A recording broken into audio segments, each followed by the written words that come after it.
রাজ্য সরকারের অনুপ্রেরণায় নির্বাচনের আগে নির্বাচনী তহবিল জোগাড়ের জন্য টাকা লুট হয়েছে এমনই বিস্ফোরক অভিযোগ তুলে তৃণমূল কংগ্রেসকে তীব্র আক্রমণ করলেন বিজেপির রাজ্য সভাপতি শ্রমিক ভট্টাচার্য। মঙ্গলবার নদিয়ার তাহিরপুরে প্রধানমন্ত্রী নরেন্দ্র মোদীর আসন্ন সভাস্থলের প্রস্তুতি পরিদর্শনে এসে সাংবাদিকদের মুখোমুখি হয়ে তিনি এই মন্তব্য করেন।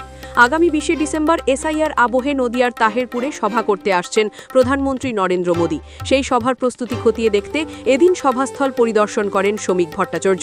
পরিদর্শন শেষে সাংবাদিকদের প্রশ্নের উত্তরে তিনি সম্প্রতি কলকাতার যুবভারতী ক্রীড়াঙ্গনে মেসির সফর ঘিরে রাজ্য সরকারের ভূমিকা নিয়ে তীব্র সমালোচনা করেন। তার অভিযোগ, রাজ্য সরকারের অনুপ্রেরণায় নির্বাচনের আগে নির্বাচনী তহবিল জোগাড়ের জন্য টাকা লুট হয়েছে।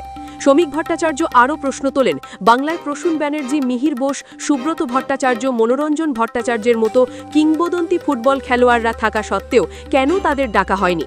এছাড়াও এসআইআরের প্রভাবে সীমান্ত এলাকায় 2 লক্ষেরও বেশি মতুয়া হিন্দুর নাম ভোটার তালিকা থেকে বাদ যাওয়ার অভিযোগ প্রসঙ্গে বিজেপির রাজ্য সভাপতি বলেন, হেয়ারিং হবে, দেখা যাবে কোনো হিন্দু ভোটই বাইরে থাকবে না।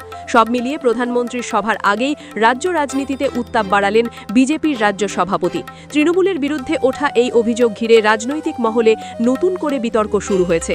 নদিয়া থেকে অর্ণব মজুমদারের রিপোর্ট, স্টিং নিউজ। সরকারের উচিত রাজ্য সরকারকে ফোকাস করা, ক্রীড়ামন্ত্রীকে ফোকাস করা। ক্রীড়ামন্ত্রী পৃথিবীর একজন জীবন্ত কিংবদন্তি ফুটবলার এসেছেন, তিনি হয়তো পাশে ছিলেন, কিন্তু বাদবাকি ফুটবলার কোথায় এখনো দেখলাম? প্রসূন ব্যানার্জি কোথায়? হাওড়ার তৃণমূলের সাংসদ হলেও তিনি তো একজন ভারত বিখ্যাত ফুটবলার, দেশের ক্যাপ্টেন ছিলেন, তাকে ডাকেননি। কোথায় সুব্রত ভট্টাচার্য? কোথায় মনোরঞ্জন ভট্টাচার্য? কোথায় প্রশান্ত ব্যানার্জি? কোথায় মিহির বোস? বহু ফুটবলার আছে। কোথায় শিশির? কাউকে তো দেখতে পেলাম না। যারা কোনোদিন গলিতে টেনিস বলে পা দেয়নি তারা সব চলে গেছেন মেসির কাছে। মানুষের পকেট থেকে টাকা জোর করে ছিনিয়ে নিয়েছে। 300 টাকা, 200 টাকা জলের বোতল, 100 টাকা চিপস, আবার শুনছি লক্ষ লক্ষ টাকা নিয়ে সেলফি তোলা হয়েছে। রাজ্য সরকারের সহযোগিতায়, রাজ্য সরকারের বদান্যতায়, রাজ্য সরকারের অনুপ্রেরণায় নির্বাচনের আগে নির্বাচনী তহবিলের জন্য লুট হয়েছে। শোকস কাউকে করতে হলে নিজেকেই নিজে শোকস করুন। হিন্দুদের ভোট বেশি কাটা যাচ্ছে। আজকে 10% জায়গায় 40% দিতে হবে কেন্দ্রকে, রাজ্যকে।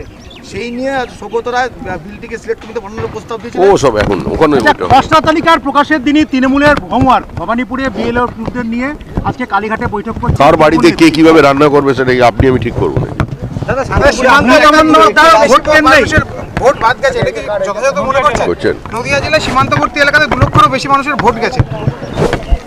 হিয়ারিং হবে, দেখা যাবে কোন হিন্দুর উদ্বাস্তুর ভোট বাইরে থাকবে। এই দেশে আমার যতটা অধিকার আছে, বাংলাদেশ থেকে যে হিন্দু উদ্বাস্তু এখানে এসেছে, যে মতুয়ারা এসেছে, যে নমশূদ্র এসেছে, তাদের অধিকার একই রকম আছে। এটা আমার নয়, গান্ধীজির কথা। সুতরাং একজন হিন্দু উদ্বাস্তু যারা নিজেদের ধর্ম, নিজেদের সম্ভ্রম, নিজেদের পদবি রক্ষা করবার জন্য আজকে পশ্চিমবঙ্গে এসেছেন, তাদের জন্য সিএর ব্যবস্থা করা হয়েছে। কারোর নাম ভোটার লিস্টের বাইরে থাকবে না। দাদা, আপনার দেওয়া রাস্তা শান্তি উদ্বোধন করছেন পদশ্রী প্রকল্পে, আপনার ল্যাডের টাকার রাস্তা, সেটা মুখ্যমন্ত্রী পদশ্রী প্রকল্পে উদ্বোধন করছেন। আপনার যে ল্যাডের টাকা, সেই ল্যাডের টাকায় একটা রাস্তা হয়েছিল ফুলিয়াতে, কাজও শুরু হয়েছিল। মুখ্যমন্ত্রী পদশ্রীতে কৃষ্ণনগরে এসে তার উদ্বোধন করেছেন, কি বলবেন? মুখ্যমন্ত্রী গুরুজন, তিনি আমাদের রাজ্যের নেত্রী, তিনি রাজ্যের মুখ্যমন্ত্রী, তিনি আমার রাস্তা ভালোবেসে উদ্বোধন করেছেন, এর জন্য আমি কৃতজ্ঞ।